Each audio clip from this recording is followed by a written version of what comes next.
నాకు right lower జాలోను లెఫ్ట్లో both the sides I had a problem with the teeth, tooth.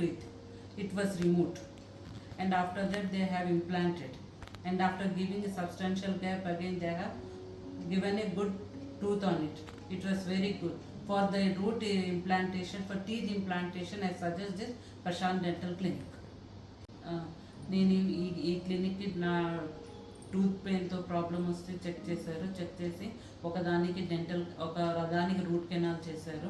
3-4 fillings అవసరం అయితే filling చేశారు. రెండింటికి మొత్తం పళ్ళు తీసేసి పాడైపోయిందని చెప్పి ఇంప్లాంట్లు వేసి తర్వాత మనీ టూత్ పెట్టారు. అన్నీ బాగా సెట్ అయింది. I had a good support of the assistant staff. Doctor గారి దగ్గర అసలు మళ్ళీ ఏ కంప్లైంట్ లేదు నాకు. సో మీరు ఎవరైనా వచ్చి చూపించుకోవచ్చు. It's a very good clinic.